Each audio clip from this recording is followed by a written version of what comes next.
Dr. Joseph Martin here. Our topic for today is opening up to leading your life with your heart. Lead with your heart. And of course, that's the title of a great song by our Canadian Tenors here, and a shout out to the Canadian Tenors. And here's a quote from that song. One thing you can trust is to always come from love. One thing you can trust is to always come from love. Well, now I'd like to ask you, is your life feeling like a threat or an adventure? Is your life a curse or is it a challenge? And is your life a death or is it a deliverance? Now you get to choose how you experience your life. Human beings, in their structure and their function and their nature, have several complementary ways to experience anything inside them and around them, to perceive it, to receive it, to let it come to them, and to understand it through a sets of filters that they have. However, we have channels that, it's like radio or TV, we have channels that we can tune into to experience life in its fullness or in its diminishment. Now, we have smell and we have taste and we have touch. What would it be like for you? Just imagine this now. If you were to only be able to, or choose to, have the channel of smell be the one channel for you to get around in the world and in life. You would have to, there be no vision and no touch, and you would just smell your way, sniff your way around. You'd have to sniff your way out of your house and sniff your way into your car, drive just by sniffing the air, and walking down the sidewalk just by sniffing alone. Well, how much sense would that make? Or let's just use the one of taste. Like, okay, let's say that you just had to like taste the sidewalk to know which way you were going to go. Put your tongue down on the sidewalk, and of course, and this is sounding a little ridiculous, but this is exactly the point I'm trying to make. Of course, here in Canada, in the wintry conditions, we're out playing hockey or whatever. Some of us, when we were kids, we put our tongue on a frozen post out through a dare or whatever, and of course, your tongue stuck there and it was frozen to the post. Well, in fact, many of us are doing such a thing if we only come from our mind and our thoughts. We try to think our way through life. Now, how ridiculous is that? Because thoughts are like a computer. They can't understand the human side of things. They're robotic. It's like a one or a zero. It's either on or it's off. And thoughts create what if this or what if that, or self-talk that's negative or positive, and on and on and on, and trying to sort out things and figure out things, and you know plan things in the future. It's always never in the present moment. It's about the past or the future.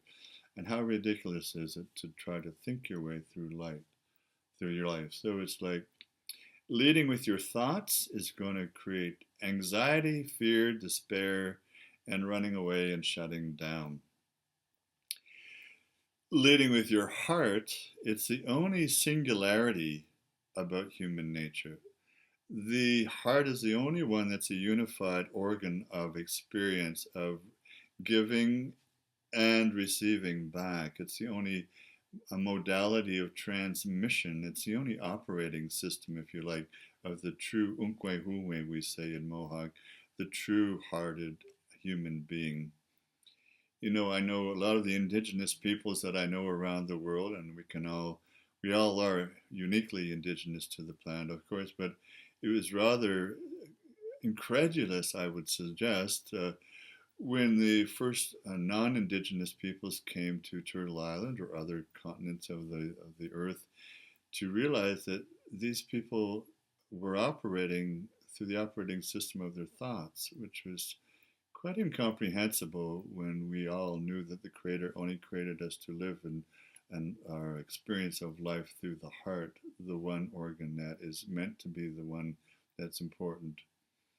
Turning it upside down and trying to work your way through life with the thoughts is really obviously creating a lot of unhappiness for most people on the planet if they continue to do that.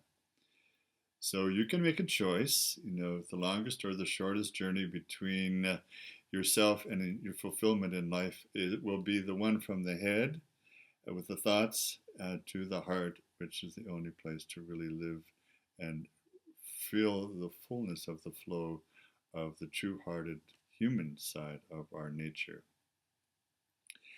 Leading with your heart is really the place of peace and joy and abundance and prosperity. There's a great sense of hilarity and humor there, which often doesn't happen in the mind.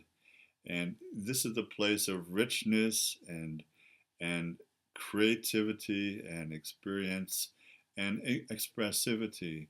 And it would be a good thing for you to just to share that experience, to move into that place of adventure, to move into that place of challenge, to move into that place of great light and life by just living your life from the heart.